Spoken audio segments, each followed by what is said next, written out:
जय जय महाराष्ट्र आणि जय महाराष्ट्र. संयोग फार छान झाले बरं का. आमच्या स्टुडिओमध्ये दोन असे मातबर कलाकार आहेत जे मराठीही आहेत, ज्यांनी हिंदी बरोबरही रामसेतू केलेला आहे, आणि कित्येक आपल्या जनरेशनचे जे मायमाऊली, मुंबईकर, महाराष्ट्रामध्ये राहणारी लोक आहेत त्यांच्यासाठी इन्स्पिरेशनचे केंद्र मी म्हणू शकतो मेधाताई आणि महेश. आता मी मेधाताई म्हणतो कारण त्यांना पण ओळखतो आणि महेशला आम्ही लहानपणापासून सर्व ओळखतोय. जय महाराष्ट्र. आम्ही बॅकग्राऊंडमध्ये मुद्दामून छत्रपतींचं पोस्टर वगैरे ठेवलंय. सर्वात पहिला प्रश्न बिफोर वी कम टू जुनो फर्निचर इज ऑफकोर्स, सर्व इंडस्ट्रीला माहित आहे की तुम्ही छत्रपती शिवरायांवर चित्रपट बनवताय, तर इज इट ओके आम्ही कॅमेऱ्यावरती विचारू की कुठपर्यंत पोहोचलंय, काय चालू आहे डेव्हलपमेंट? नाही, तो सिनेमा छत्रपती शिवाजी महाराजांवर नाहीये, तो वीर दौडले 7 असे त्यांचे ते प्रतापराव आणि त्यांचे जे 6 त्याचे दीदींचं ज्याच्यावर गाणंही आहे फार सुंदर, म्यानातून उसळे म्यानातून उसळे तलवारींची पात, तो सिनेमा आता होईल पण पुढच्या वर्षी जानेवारी-फेब्रुवारीमध्ये रिलीज होईल. तो एकीकडे कुठेतरी मी वाचलं होतं की अक्षय कुमारला ह्याच्यामध्ये घेतलं, त्याचं खास कारण छत्रपतींचा रोल करण्यासाठी अक्षय कुमारला घेतलं त्याचं कारण हे आहे की जसं सुंदर आणि सुजवळ छत्रपतींचं नाक होतं तसं अक्षयचं आहे. एकदम करेक्ट तसं. हां, छान कडक कसं स्ट्रेट नाक आहे. अक्षय मराठी कसं बोलणार? अक्षय छान मराठी बोलतो की खूप चांगलं बोलतो मराठी. म्हणजे आत्ताच नाही, मी सिनेमात घ्यायचं कारण म्हणजे मी जेव्हा जेव्हा कधी भेटलो कुठे स्टुडिओमध्ये तर अक्षय कुमार हा माझ्याशी मराठीतच बोलतो. सिरियसली? तो चुकून कधी हिंदी बोलला नाही. काय भाऊ कसं काय असंच असतं त्याचं. ओके. त्याचं त्यामुळे म्हणजे इतकं फ्लुएंट तर नाही आहे जितकं आपण एखादा पुण्याचा मराठी माणूस बोलेल, पण मुंबईतला काही काही मराठी माणसं पण त्याच्यापेक्षा कमी फ्लुएंट आहेत. हां, म्हणजे काही ठराविक लोक आहेत ज्यांना मराठी बोलायची लाज वाटते, आहेत असे. आम्हा मुंबईकरांवर कमेंट केलंय बरं का महेश मांजरेकरांनी. नाही म्हणजे तुझ्यावरती नाही ही कमेंट काही नाही. असे काही लोक आहेत ना जे मिरची आयुष्यावर कॉन्व्हेंटमध्ये शिकलेत पण ते मग कुठेतरी जाऊन लंडनला जाऊन काहीतरी पोस्ट ग्रॅज्युएशन केलं, पण इथे आल्यावर मग ते मला फार मराठी असं असतं काय म्हणजे लंडनला जाऊन ते तुम्हाला इंग्लिश शिकवतात, तुमच्यातलं मराठी काढून घेत नाही. क्या बात आहे. पण आहेत काही असे. We all agree. आम्ही सर्व महेश जे म्हणतो त्याच्याबरोबर अग्री करतो. आणि मुख्यत्वे महाराष्ट्रामध्ये आणि मुंबईमध्ये राहिल्याच्या नंतर बॉलिवूडचा इतका प्रभाव असतो की त्याच्यामुळे हिंदी आम्ही जास्त बोलतो, मराठी कमी बोलतो, आणि मग इंग्रजी त्याच्याबरोबर. नाही, काय होतं की आपण आता ही सवय लागली आहे सगळ्यांना. म्हणजे आता मी इतकी वर्ष आता मी इथे मुंबईत राहतोय. मुंबई कॉस्मोपॉलिटन सिटी, वाद नाही. त्यामुळे बऱ्याच ठिकाणून आले. मी एक किस्सा सांगतो. मी एक नाटक करायला गेलेलो चेन्नईमध्ये आणि कोणीतरी अरेंज केलेलं आणि मी तिकडे बसलो. बरं, त्या ज्या ग्रुपने अरेंज केलेलं ते सगळा जैन गुजराती ग्रुप होता तिकडचा. मग नाटकानंतर त्यांनी डिनर ठेवलं. मग आम्ही गेलो तिथे, म्हणजे त्यांनी आम्हाला बोलवलं. तर सगळे तिकडे जैन एकमेकाशी तमिळमध्ये बोलत होते. क्या बात. ते मला इतकं बरं वाटलं. म्हणजे काही आता ते घरी जाऊन तमिळमध्ये बोलत नसतील कदाचित. राईट. आता इथे कसं खूप काही तमिळ होते, काही होते, म्हणून त्यांनी सगळ्यांना कळेल म्हणून तमिळमध्ये बोलवते. तर मी सरप्राईज होतो. घरी जाऊन ते गुजरातीत बोलत असतील, पण मी त्यांना विचारलं. ते म्हणाले आम्ही इतकी वर्ष इथे आहोत, आम्हाला का नाही येणार तमिळ भाषा? क्या बात. तसं आपल्या इथे होत नाही. आणि इथे ना मेरे को मराठी नाही आती हे सांगणं जरा फॅशनेबल आहे असं वाटायला लागलं. बरं, मी इतर लोकांचं पण नाही म्हणत. काही मराठी लोक म्हणतात माझं मराठी एवढं चांगलं नाही आहे. म्हणजे मी शाळेत गेलो, ती कॉन्व्हेंट होती. म्हणजे आता आई वडिलांनी टाकलं, म्हणजे माझा काही चॉईस नव्हता. पण मी शाळेत असताना माझी सेकंड लँग्वेज फ्रेंच होती. त्यामुळे मला म्हणजे घरी बोलायचं होतीच मराठी. बरं, आमची आई काही पुणेरी मराठी म्हणायची नाही, तिचं फार शिक्षण झालं नव्हतं. पण ते मराठी असं बाहेर कुठे बोलायचं म्हणजे ते अशुद्ध वाटलं असतं. पण मला कॉलेजमध्ये गेल्यावर मी ठरवून मराठी विषय घेतला आणि बरं नाटकात काम करायचं आहे, सगळं करायचं म्हणून मी म्हणजे मराठी येत होतं. पण खऱ्या अर्थानं त्यातले शब्द, त्यातली भाषा ही नंतर मी ठरवून केली. पण तिथे मी असे बघतो ना की राजा शिवाजी मराठी विद्यालय इथून आलेली काही लोक जी मग मध्ये कुठेतरी लंडनला शिकून आली ते म्हणतात की माझं मराठी तेवढं हे इफ नॉट म्हणजे केव्हा जरी नसलं तरी आजच्या म्हणजे हा इंटरव्ह्यू आम्ही खास करतोय त्याची 2 कारणं आहेत. एक जुनं फर्निचर महेश मांजरेकर घेऊन आलेले आहेत आणि दुसरं महाराष्ट्र डे ही त्याच समूह आहेत. तर 2 इंटरव्ह्यू मी एकत्र करतोय. त्याच्यामुळे तुम्ही बॅकग्राऊंडमध्ये पोस्टर बघताय, महाराष्ट्राची जय बोलणारा पोस्टर, आणि आमच्याबरोबर मेधात आहेत. मेधा, केव्हा केव्हा असं होतं का की म्हणजे बिकॉज आम्ही महेशला तुझ्या अगोदरपासून ओळखतो चित्रपटसृष्टीमध्ये असल्या कारणाने. आता महेशला मेधाने पाहिलं. मेधा, तू महेशला आता किती वर्षांपासून ओळखतेस? 32 म्हणजे लग्न अगोदर. हां, तर how is Mahesh as a person, म्हणजे ॲज अ फ्रेंड? आम्ही त्याला ॲज अ चित्रसृष्टीचा एक निर्माता, निर्देशक, ॲक्टर म्हणून ओळखतो. He is a grand personality. त्याच्या विकनेसेस काय आहेत जेव्हा तो घरी एकटा असतो वगैरे वगैरे? नाही, ॲज अ फ्रेंड विचाराल तर मला Mahesh is a very friend to have. Okay.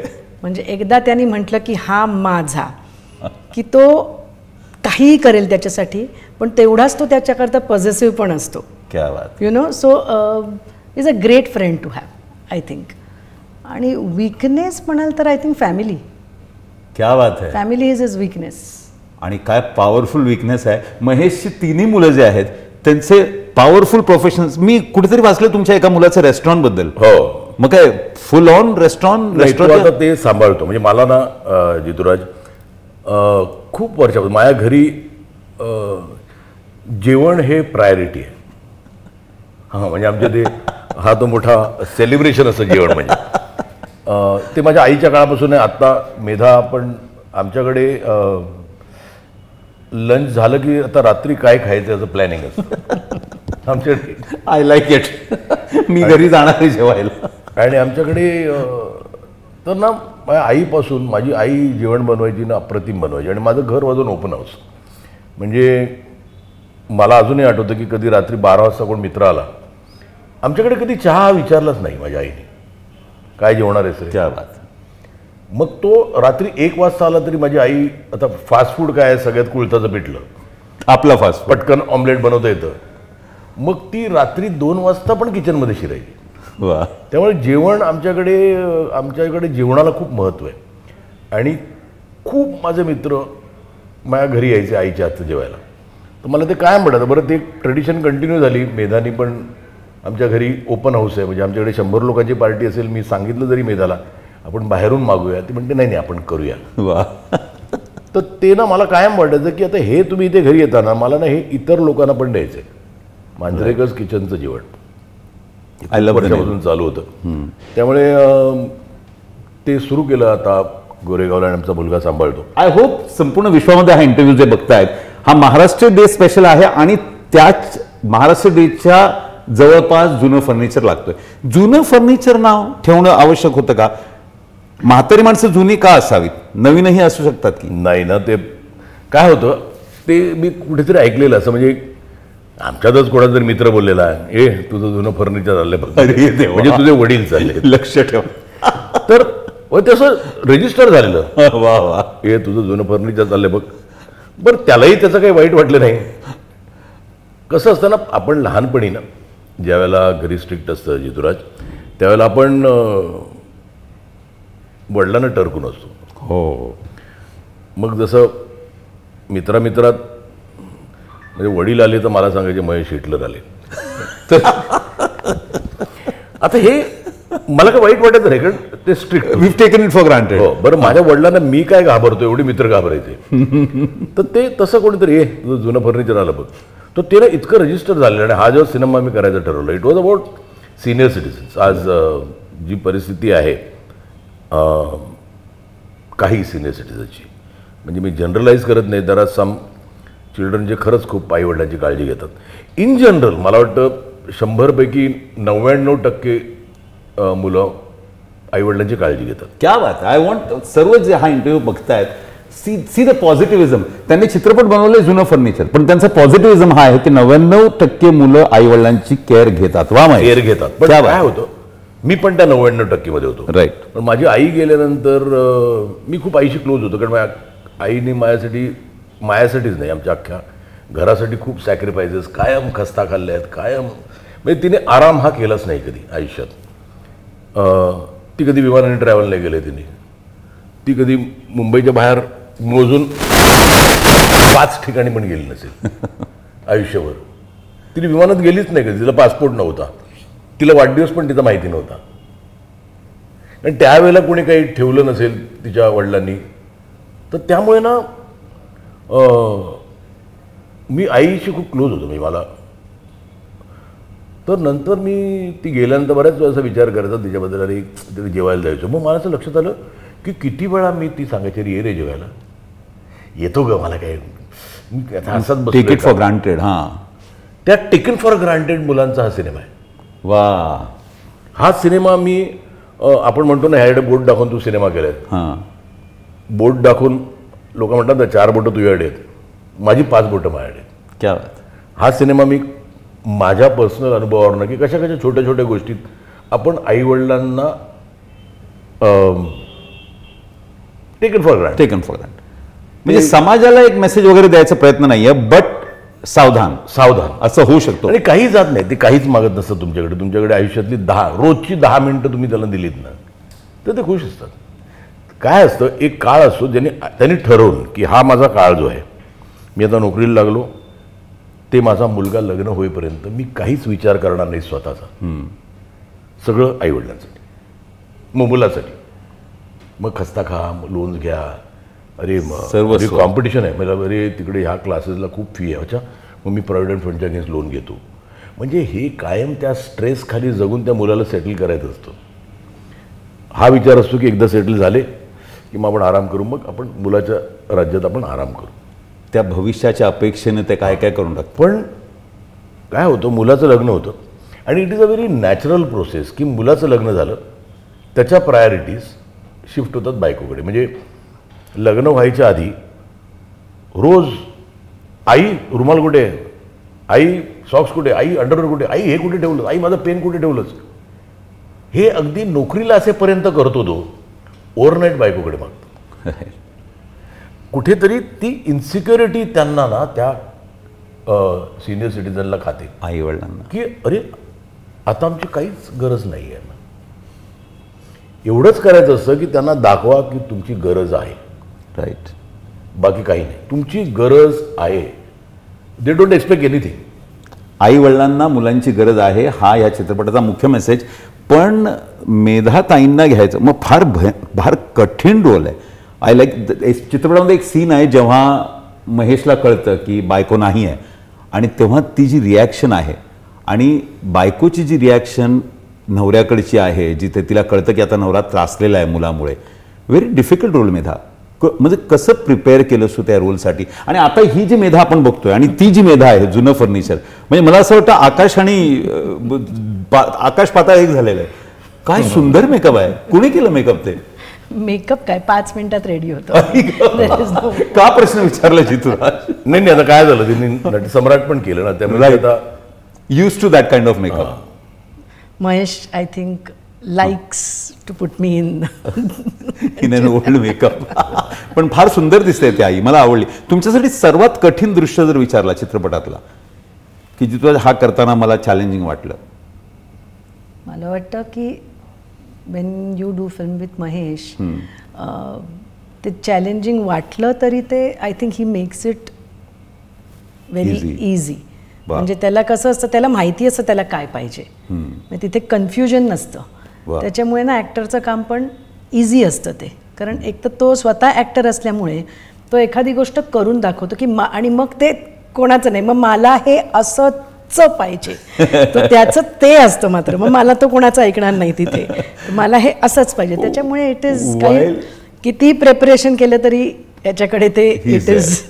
While on Mahesh आणि तुझ्या या अभिनयाबद्दल बोलताना अचानक मला स्ट्राईक झालं, because this is Maharashtra day special. आणि महाराष्ट्रामध्ये अजूनही फॅमिली ॲज अ युनिट फार फार प्रबळ आहे. सईचं करिअर तुझ्याप्रमाणे कसं चालू आहे? काय चाललंय? बरोबर चाललंय का? तिनेही असंच ॲक्टर व्हायला पाहिजे का? How do you look at Sai as a mother? एक तर आम्ही कधीच तिला सांगितलं नव्हतं किंवा sorry for people who don't know across the world, Sai म्हणजे यांची मुलगी सई मांजरेकर. येस. आम्ही कधीच आमच्या कधी डोक्यात पण नव्हतं की सई या फील्डमध्ये येईल. It just happen to her. Okay. Actually. आणि जेव्हा तिने हे प्रोफेशन घेतलं तर तेव्हा स्कूलमध्ये ती एक चांगलं म्हणजे शी वॉज अ गुड स्टुडंट. आणि सडनली ते शिक्षणात ब्रेक येऊन ह्याच्यामध्ये तिने जायचं ठरवलं. आम्ही तिला एक गोष्ट सांगितलं की एक महेशची मुलगी म्हणून तुला एक बेसिक हे झालं आहे, पण ह्याच्या पुढे it is your journey. Of course it is your journey. मग त्याच्यामुळे आणि तसंच मला वाटतं तिचं चाललेलं आहे, तिचं चाललेलं असतं. And we really appreciate the way whatever she is sailing through. कारण हा ना एक प्रवास असतो, कधी पटकन जातं, कधी हळूहळू जातं, यू नेवर नो. त्याच्यामुळे मेंटली खूप स्ट्रॉंग राहायला लागतं. आणि ती स्ट्रेंथ मात्र आम्ही तिला दरवेळेला सांगतो की you should be mentally strong to go through your journey. हा मेसेज सर्व पालकांसाठी आहे बरं का, जे पण हा इंटरव्ह्यू बघतायत, हा सगळ्यांसाठी. तुम्ही शुभारंभ करून देऊ शकता, बाकी मुलांवर सोडा हा प्रयत्न. ते पण मला करायला लागलं. म्हणजे मला हिला माहितीच नव्हतं की हिला या फील्डमध्ये यायचं. अचानक एकदा सलमान खाननी सांगितले she is going to do Dabangg 3 आणि everything goes for a toss. म्हणजे ती शिकत होती. मग पण काय आहे माहिती आहे ना की तुमच्यात टॅलेंट असेल ना तर देर नथिंग स्टॉपिंग यू. थोडं उशीर होईल पण तुम्हाला सक्सेस हे मिळतंच. वाईज आज तुम्हाला किती एक्झाम्पल्स दाखवू. म्हणजे मला एक ॲक्टर मला खूप आवडतो, पंकज त्रिपाठी. म्हणजे तो आवडतो मला. त्या अगदी एवढे रोल करायचा ना, म्हणजे गँग्स ऑफ वासीपूर म्हणा किंवा तो एक फुकरे नावाच्या पिक्चरमध्ये छोटे रोल्स. पण तेव्हापासून मी म्हटलं हा ॲक्टर आहे ना, ज्या दिवशी ह्याला आपला मार्ग सापडेल ना हा सुटणार. सी खूप वेळ त्याला दाबून ठेवू शकत नाही. त्याला आता असे मस्त रोल मिळत आहेत जे त्यावेळेला मिळाले असते तर ते परत कुठेतरी असे हिरोचे रोल झाडाच्या पाठी धावणं बिवणं नाही. आज त्याला असे सॉलिड रोल, त्याच्यासाठी कदाचित रोज लिहिले जात असावेत. मनोज वाजपेयी कुठे तुम्ही किती वेळ दाबणार त्यांना. Right. Will make is mark. तसं आहे ते. त्यामुळे तिचं नशीब. आणि तिला आम्ही एकच सांगितलं की this is not the be all and end all. Life is beyond film. अख्खी जग जगते की जे फिल्म नाही करत ते. राईट. त्यामुळे ती इतकी चिल्ड आहे ना, तिला फार हे नाही आहे त्याच्यात काय. We can say the same thing about Mahesh Manjrekar ना. म्हणजे महेश मांजरेकरांनी जो सुरू केलं करिअर, तेव्हाचा महेश मांजरेकरने आजचा जुनं फर्निचरचा तसाच आहे. काहीच बदललेलं काही नाही. तो कॅनव्हास किती बदलला. म्हणजे प्रत्येक मराठी माणसासाठी, even for any common Indian, Mahesh मांजरेकरांचं करिअर, त्यांची जीवनशैली एक मार्गदर्शन आहे. It can be a guide. Mahesh, I think संक्षिप्त विवरण करायला सांगितलं मी. म्हणजे लहान यंग महेश विथ मधुर भंडारकर, शिवाजी मंदिरला, करेक्ट करा मला चुकत असेल तर. नॉट शिवाजी मंदिरला विनय आपटे. तेव्हाचा साधा सुधा महेश मांजरेकर मुंबईचा. साधा सुद्धा कधीच नव्हता. मला पाहिजे होतं की त्यांनी. अच्छा महेश, तुम्ही आता मला परमिशन दिले म्हणून एक विचारू का. म्हणजे मी तुमच्याबद्दल रिसर्च करताना मला कुठेतरी असं कळून चुकलं की शिवाजी मंदिरला, मुंबईमध्ये एक थिएटर आहे ज्याला शिवाजी मंदिर म्हणतात. म्हणजे जे मुंबईमध्ये राहत नाही त्यांच्यासाठी आहे. आणि एकेकाळी शिवाजी मंदिरमध्ये नाटकांच्या तिकिटा ब्लॅकमध्ये विकल्या जायच्या. आजकाल इतकी नाटकं होत नाही, पण तरीही होतात. महेश, असं मी कुठेतरी वाचलंय की त्या काळामध्ये महेश आणि मधुर भंडारकर, विनय आपटे ह्यांचं शिवाजी मंदिरवर फार राज्य वगैरे होतं. एक छत्री राज्य नाही असं नव्हतं माझं. म्हणजे राज्य नव्हतं. पण काय मी थिएटर करायला लागलो ना जिजूराज, त्यावेळेला मला आठवतं 1984, म्हणजे आता 40 वर्ष आली. आणि आमचं एक नाटक आलं अफलातून नावाचं, ज्याच्यात म्हणजे आमचा डेब्यू कोण होतं. म्हणजे आता मला आवडलं, मला असं बरं वाटतं, प्राऊड. आमचा तो ग्रुप ऑफ 84 होता. मी, सचिन खेडेकर, सुनील बर्वे. सचिन इतका मोठा आहे. अतुल परसुरे. हे आमचं पहिलं नाटक. आमच्या आयुष्यात पहिल्यांदा प्रोफेशनल स्टेजवर त्या नाटकाने चढलो. साधारण मला वाटतं डिसेंबर 1984. आणि विनय आपटे होता डिरेक्टर. चंदू पारखी त्यात होता. दिलीप कुलकर्णी होता. आणि काही नाही, ड्रीम्स होते, त्याच्या पलीकडे काही नव्हतं. टेलिव्हिजन येऊन मुंबईत 6 वर्ष झालेली. त्यामध्ये एकच चॅनल असायचा, तो दूरदर्शन. त्यामुळे असं पण नाही की आम्हाला स्कोप आहे इथे कुठेतरी टेलिव्हिजनवर, काही नाही. त्यामुळे तो काळ होता ना. पण ते थिएटरवरचं प्रेम भयंकर. क्या बात. मग पण ते म्हणतो ना की मी कधीच, म्हणजे मला असं लक्षात आलं की त्यावेळेला कसं होतं ना, नाटकात एक प्रभाकर बंशीकर, सतीश दुबाशी, विक्रम गोखले, हे सगळे दिग्गज त्यावेळेस, अशोक सराफ, म्हणजे दादा. आम्हाला ना असा एवढासा पण कुठे हे नव्हतं स्कोप की म्हणजे ऑब्व्हियसली आम्ही just new commerce and these were established actors. Doctor लागू, उफ, म्हणजे ती बलाढ्य नावं अरे घेतली. बापरे. उफ, काय नावं घेतली. आणि मग म्हटलं काय करायचं. मी काही नाही, मी 84ला थिएटरवर आलो. 88ला मी माझी स्वतःची नाटक कंपनी काढली. मला तुम्ही नाही घेतलं तरी हरकत नाही, मी स्वतःसाठी नाटक करेन. वा. आणि देन मग 88ला आलो, पहिलं नाटक केलं, मीच हिरो. वा. आणि नंतर असं लक्षात आलं की theatre is a very serious thing. मग मी खूप सिरियसली थिएटर केलं फ्रॉम 88 टू 93. वा. 93 नाही, म्हणजे 95 सालापर्यंत मी केलं. नंतर मी 95ला मग सिनेमात आलो. पण थिएटरमध्ये शिवाजी मंदिर हे आमचं देऊळ आहे. ऑफकोर्स, सर्वांसाठी. सर्वांसाठी. म्हणजे मला वाटतं प्रत्येक ॲक्टर तिकडून कुठून तरी शिवाजी मंदिर हा त्याचा रूट असेल जायचा. त्यामुळे बरं काही नसेल तर शिवाजी मंदिर नुसतं जाऊन त्या भेळवाल्याकडे उभं राहायचं बस. वा.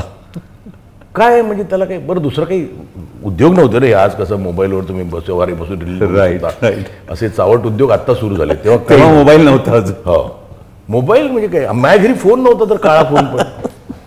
पण काही आमचं वाईट झालं नाही. जाऊ दे, म्हणजे माझा तो परत मला मोबाईलवरचा राग इथे नको या इंटरव्ह्यूमध्ये येतो. पण we had a great time. म्हणजे आणि आमचा ग्रुप अख्खा, म्हणजे कसं करायचं काय करायचं. त्यामुळे सिनेमा जेव्हा केला तेव्हा पण पहिला मी अस्तित्व गेलं त्यात सचिन खेडेकराला. निदानमध्ये मी सुनील बर्वेला घेतला. त्यामुळे ती जी आमची क्लास ऑफ 84ची गट्टी होती ती अजूनपर्यंत आहे. I like what he is calling it, class of 84. मस्त वाटतं. हा चित्रपट झालेला नाही ना, क्लास ऑफ 84 नावाचा चित्रपट. क्लास ऑफ 84 नावाचा चित्रपट आलाय का? नाही, ह्याच्यावरती ना एक छान अशी एक डॉक्यू ड्रामा करायला हरकत नाही. म्हणजे आज मी चित्रपट आम्ही करायचा तिकडे असताना तिथून कुठे गेले, हां, म्हणजे त्याच्यातनं कसं असतं की आम्ही त्यांच्याकडनं काय शिकलो. आणि आज विनय नाही आहे, आज चंदू पारखी नाही आहे, दिलीप नाही आहे, दिलीप नाही. तर ते खरंच आम्हाला एक फॉन्ड डेज आहेत ते. आणि काही स्कोप नसल्यामुळे ना, एखादा मी सांगतो एक मला एक एपिसोड मिळाला समजा कुठेतरी, तर पेमेंट काय असायचं माहिती आहे का त्यावेळेला? 250 रुपये. 3 दिवस शूटिंग, 2 दिवस शूटिंग. आणि मग चेक यायचा. त्या 250 रुपयाच्या चेकसाठी आम्ही मरायचो. एकच त्यावेळेला असायचं की त्यातनं TDS कापायचे नाहीत. मी 250 मिळायचे. ही मिरची झाली, मिरची. आणि म्हणजे तुम्हाला त्या बोलवलं त्यांनी, अरे हे तू एक काय कराय, तू अरे क्या कर रहा है, काय घरीच बसलोय, काय करायचं. त्यावेळेला कुठे काय होतं, बोलू आम्ही येतो. हो. मग डेट दिल्या. मग मला जे काही अच्छा हा रोल आहे, मग झालं तू ओके फिस्ट आहे. मग तो दुसरं सांगायचं, बघ हे कपडे घेऊन यायचे, आपले कपडे घेऊन द्यायचे. कसे काळ बदलले. But look at the growth. म्हणजे महाराष्ट्र स्पेशली आहे, जुनं फर्निचरही आहे, पण महेशची ही बलाढ्य ग्रोथ एखाद्या मुंबई महाराष्ट्रामध्ये राहणाऱ्यासाठी फार एनकरेजिंग ग्रोथ आहे. महेश, आजकालची मुलं इतकं परिश्रम करू शकतात? नाही, आता तर ना काय आहे, इतके डोअर्स ओपन आहेत ना. राईट. म्हणजे काही नाही तुम्हाला मिळालं जगात तर तो टिकटॉक आर्टिस्ट बनू शकतो. काय ते रील्स, इन्स्टा इन्फ्लुएन्सर. काही लागत नाही, एक फोन लागतो आणि पैसे बनवत आहेत तरीही. तो डिझास्टर फोन मी म्हणतो त्याला, स्मार्टफोन. तो घेऊन आली any Tom Dick and Harry काय करतो, मी रील्स बनवतो.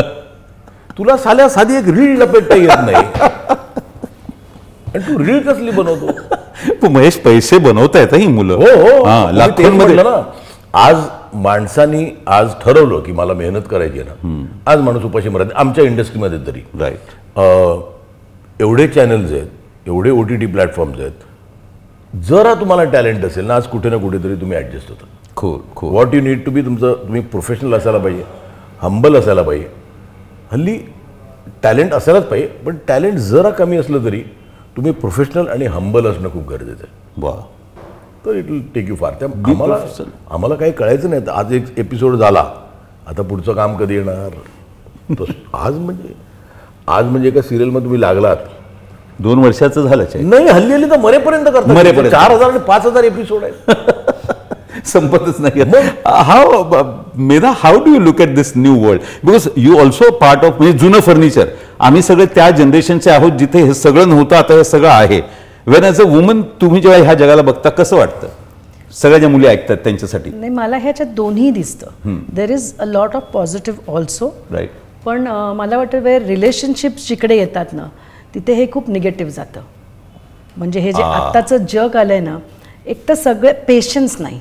म्हणजे ते एक रील पण कोणी धड बघत नाही, कधी मी पुढच्या रीलला जाते असं असतं. तर त्याच्यामुळे तर पेशन्स इथे कुठेतरी तुम्हाला सवय होते ती पेशन्स नसण्याची, एक नुसतं रोज रील बघण्यामध्ये सुद्धा. आणि रिलेशनशिप्समध्ये जो पेशन्स लागतो किंवा मला वाटतं ते ह्या जनरेशन, त्याच्यामुळे हल्ली ना लग्न नाही करायची आहेत, मुलं नको आहेत, हे जे थिंकिंग झालं आहे ना, हे सगळं बिकॉज कमिटमेंट आणि पेशन्स हे दोन्ही लॅकिंग असल्यामुळे झालं. आणि कुठेतरी याच्यामध्ये social media plays a very big role असं मला वाटतं. खूल रिलेशन्स नाही आहेत, उरलेच नाही आहेत त्यांनी तरी रिलेशन्स. पेशन्स कुठे आहे? आम्ही फक्त रील्स बघत राहतो. पण आणि अशा वेळेला तुम्ही जुनं फर्निचर घेऊन आलात तर काय आता ना घरी आलो समजा आपण, मग आई वडील बिचारे आपले वाट बघत असतात, अरे काय कसं गेलं ऑफिस, हां चांगलं आहे, हां काय झालं, हां काय, अरे बोलतोय तुझ्याशी मी, हां बोला बाप बोला ना, हां अरे म्हणजे एक कॉन्व्हर्सेशन पण 5 मिनिटाचं त्यांना मिळत नाही मुलांबरोबर. राईट. बरं त्याच्यामुळे काय झालं, आणि आता मुलांनी पण एक आयडिया केली आहे, त्यांनी आईवडिलांना पण तो स्मार्टफोन घेऊन तुम्ही रील्स बनवा, तुम्ही पण नाही, बघत बसा म्हणजे व्यस्त व्हा. म्हणजे वेळ जो तुम्हाला, म्हणजे मला कधी कधी वाटतं ना, मी जाम कॅल्क्युलेट करतो की मी समजा 100 वर्ष जगलो तर म्हणजे मी किती जगणार आहे, फार नाही ना. राईट. अगदी 100 वर्ष जगलो तरी 36,500 दिवस जगणार आहे मी. राईट. तर त्या 36,500 दिवसातले किती दिवस, म्हणजे तेवढं सगळेच नाही जगत, पण मी मॅक्झिमम तुम्ही एवढे जगू शकला, त्यातले किती तुम्ही वाया घालवताय. राईट. राईट. म्हणजे मी कधी कधी कॅल्क्युलेट करतो की 8 तास झोपण्यात जातात, बरोबर आहे. मग तुम्ही आंघोळ करता, दात घासता, जे घासतात आंघोळ करतात त्यांच्याबद्दल बोलतो चितुराज, तर ते साधारण अजून 2 तास पकडा, तुमच्या ट्रॅव्हलिंगला अजून 2 तास पकडा, 14 तास तुम्ही काम करता, मिनिमम 8 तास. 8 तास हे झाले 22 तास.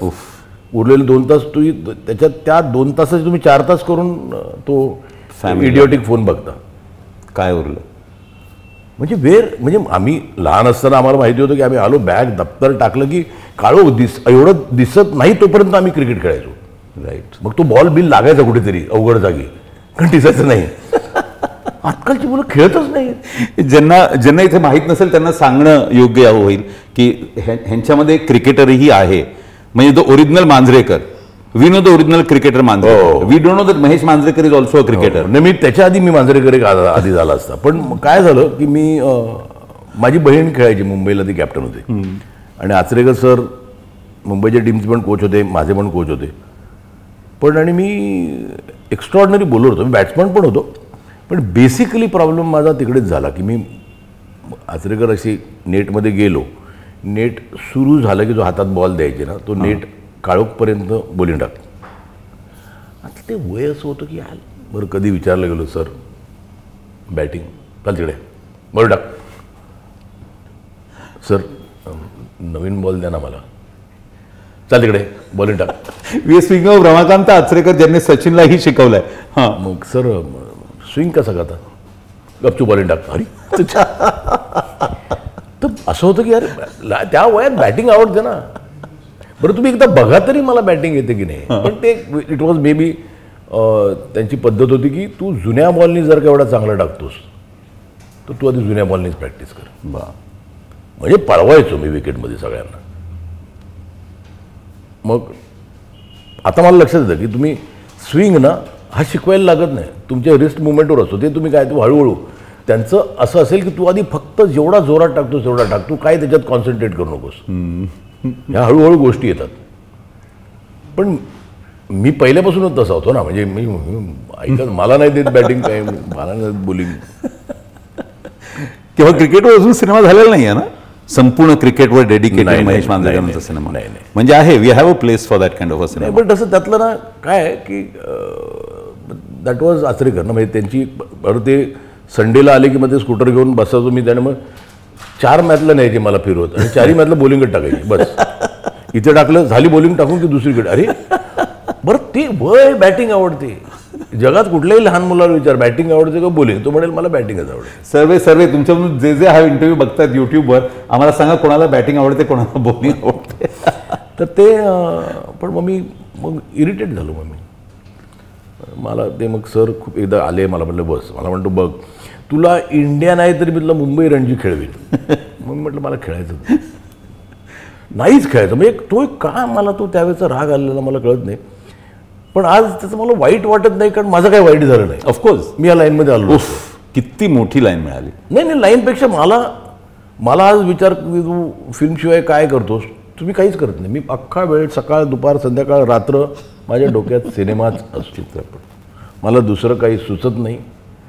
मला रस्त्यावर एक उंदीर दिसला तरी मला अरे ह्याच्यावरती काय गोष्ट होऊ शकते का.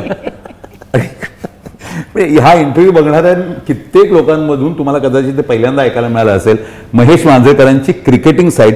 अजूनपर्यंत ज्यांनी चित्रपट पाहिला, आम्ही जेव्हा हा इंटरव्ह्यू रेकॉर्ड करतो तेव्हा अजून 2 दिवस आहेत चित्रपट लागायला, जुना फर्निचर. मेधा, अजूनपर्यंत ज्यांनी चित्रपट पाहिलाय त्यांच्या रिॲक्शन्स काय आहेत जुना फर्निचरबद्दल? हे अगदी भरभरून प्रत्येक जण म्हणतात की मला कुठेतरी मी दिसले या सिनेमात. आणि मला वाटतं हेच त्या सिनेमाचं हे आहे की इट इज नॉट म्हणजे हा अशा लोकांसाठी नाही आहे सिनेमा की जे आईवडिलांना त्रास देतात, अशा लोकांचा नाही आहे तो. राईट. हा अशा लोकांचा आहे ज्यांना वाटतं की माझं आईवडिलांवर खूप प्रेम आहे, मी त्यांना खूप छान बघतो, आणि त्यामुळे प्रत्येकाला ना हा सिनेमा आपला वाटलाय आतापर्यंत. द मेसेज इज की आम्ही आई वडिलांना ग्रांटेड नाही घेतलं पाहिजे. Yes. You love them, we know that. तुम्ही प्रेम करता, तुम्हाला माहिती आहे आई वडिलांबद्दल, पण केव्हा केव्हा अशा टेंडन्सीज होतात की आम्ही त्यांना ग्रांटेड घेतो, हे घेतलं नाही पाहिजे. नाही, एक साधं एक्झाम्पल सांगतो. आता म्हणजे किती लोक आहेत अशी जी तुम्ही आलात घरी, बाबा म्हणतो अरे बरा हल्ली ना माझं जरा ना डोपर सकाळी उठलो ना की जरा डोपर चालताना त्रास होतो. अशी कित्येक मुलं आहेत जे म्हणतात बाबा आता वयाप्रमाणे होणार. वाय का हे सांगायची गरज नाही ना. त्यांना सांगा चला उद्यापासून आपण एक फिजिओथेरपिस्ट लावू, जरा बडा पटकन आपण 2 दिवसात ठीक होऊ. कदाचित नाही होणार तरी चालेल, पण बोला ना. म्हणजे तुम्ही त्यांना सांगू नका की बाई आता इज इरिपेरेबल, आता लंगडत चाला. राईट. This is insensitive. बरं, तुमच्यात मनात काही चुकीचं नसतं, पण how you put it is very important. जर अख्ख्या जगात जे हा इंटरव्ह्यू बघतायत त्यांना महाराष्ट्राची एखादी वहिनी ताई, तुमच्याकडे पण हा प्रश्न येतोय. सो एक क्वालिटी महाराष्ट्राची जर संपूर्ण जगावर न्योछावर करायची असली तर ती कोणती असेल? Medha, you can take the lead while Mahesh thinks कि ये महाराष्ट्र की क्वालिटी एक है जो आप सब ने अपनानी चाहिए. एक नाही, मला खरं खूप दिसतात त्याच्यामध्ये. हिंदी मराठी हां मला खूप दिसतात. म्हणजे बेसिकली महाराष्ट्रीयन कल्चर आहे ना, महाराष्ट्रीयन आपल्या इंडियन कल्चरमध्येच, म्हणजे मराठीचं सांगायचं झालं तर प्रत्येक ठिकाणी लँग्वेज बदलते. मराठी लँग्वेज सुद्धा, मग ती कोकणातली वेगळी असते, ती घाटावरची वेगळी असते, ती मुंबईतली वेगळी असते. तर ही जी मजा आहे ना, आणि प्रत्येक लँग्वेजची एक वेगळी मजा पण आहे. What an observation. माहित नाही तुम्ही, मी तर महाराष्ट्राच्या हास्य जत्रेचं आढावा घेतोय.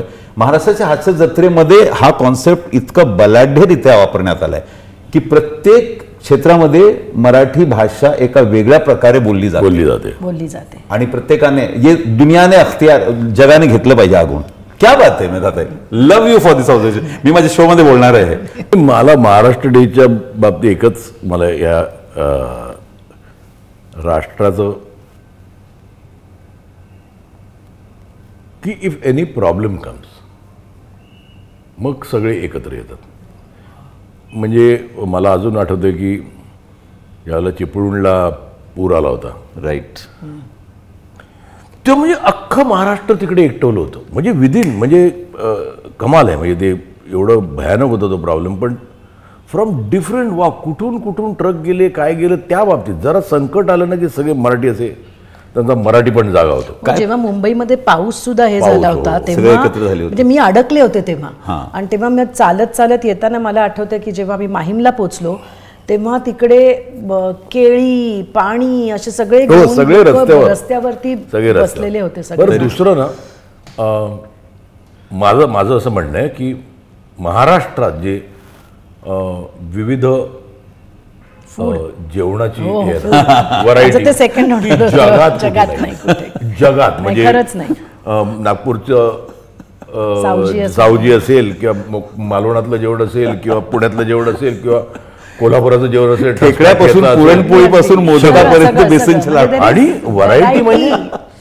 पण आणि आम्हाला असं चमचमीत असं तिखट तेलकट सगळं आवडतं.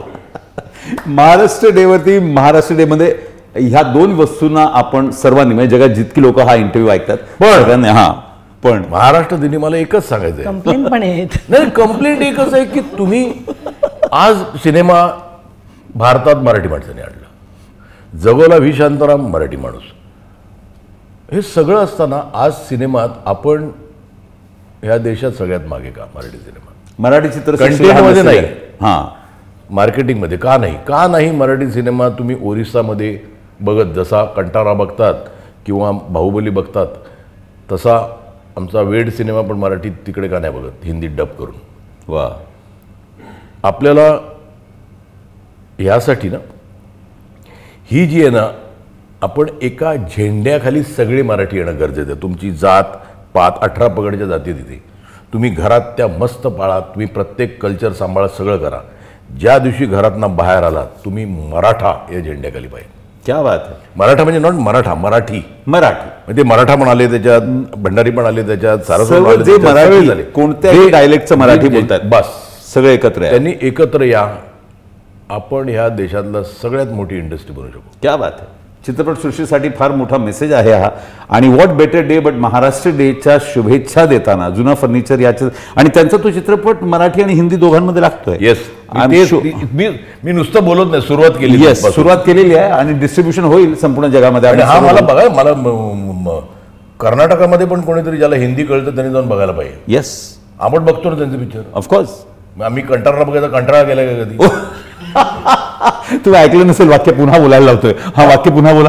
नाही, कंटाळा बघायचा कंटाळा केला का? कंटाळा बघायचं की आम्ही कंटाळा केलेला नाही, सर्वांनी जाऊन बघितलं. बाहुबली पण आम्ही बघितलं की धमाल बघितलं. मग आमचं पण बघतात, ते बघतील. तुमच्यात कॉन्फिडन्स पाहिजे. आपल्याला वाटतं कोण बघणार आहे का? त्यांना कॉन्फिडन्स आहे ना, ते बघतात. मग आपला चित्रपटही बघतील. मग क्या बात आहे. आपण जसा पुष्पा वाजवला तसं आपण पण वाजवूया की. आपला थोडी, आपला पण फुसका बार नाही आहे. Smita, all the best of जुना फर्निचर. आणि what an August company you are in. म्हणजे बोर होण्याची शक्यताच नाही आहे ना? चान्सच नाही. मी आतली गोष्ट विचारणं अलाउड आहे का? म्हणजे प्रेम कसं झालं? हाऊ मॅरेज प्रपोजल त्यांनी दिलं? थँक्यू टू शिवाजी मंदिर अगेन. अच्छा, महेश सर्व शिवाजी मंदिरचं प्रपोजल शिवाजी मंदिरने काय दिलं मला असं आहे ते. काही नाही, मी सहज कशाला तरी गेलेलो शिवाजी मंदिरला. काहीतरी कोणाची मीटिंग होती. बरं, ते शिवाजी मंदिर एकच जागा झाली, मीटिंग असेल, मित्रांना सगळं कारण ठेवायला पैसे नसायचे. 5 स्टार हॉटेलमध्ये भेट, 5 स्टार सोड, साध्या उडप्यामध्ये पण भेटायला पैसे. तर शिवाजी मंदिरचं पार्किंग नाही पार्किंग पार्टी मागे. मग कुठे भेटायचं? शिवाजी मंदिरच्या पार्किंगला भेटू. मी कोणतरी भेटायला गेलो, पाठी ते शिवाजी मंदिरची टेरेस आहे आणि त्या मेकअप रूमला पाठीच. राईट. तर तिकडे सकाळी बघितलं मी, आणि असं शॉर्ट स्पीड जसा म्हणजे कोणातरी भेटायचं पटकन जातात ना. कोणी म्हटलं, गेलोच वर मी डायरेक्ट. बस वो दिन आहे और आज का दिन आहे. पुढच्या स्टोरीमध्ये आपण त्यांच्या ऑटोबायोग्राफी जेव्हा वाचूया डिटेलमध्ये. ऑल द बेस्ट आणि महाराष्ट्र दिनाच्या हार्दिक शुभेच्छा. आणि चित्रपट सृष्टीला इतकं तुम्ही साहुकार करताय महेश आणि मेधा, इतकं प्राऊड फील होतं आम्हा सर्व महाराष्ट्रीयन लोकांना. मजा वाटते. असंच करत राहा सातत्याने. जय महाराष्ट्र. हार्दिक शुभेच्छा. आणि आजच्या दिवशी आपण अशी महाराष्ट्र दिनाच्या दिवशी अशी शपथ घेऊया की पुढचा महाराष्ट्र दिवस आपण महाराष्ट्राला अजून एक खूप उंचीवर नेऊन ठेवूया, प्रगतीपथावर ठेवूया. धन्यवाद आणि महाराष्ट्र दिनाच्या शुभेच्छा. जय महाराष्ट्र. जय महाराष्ट्र.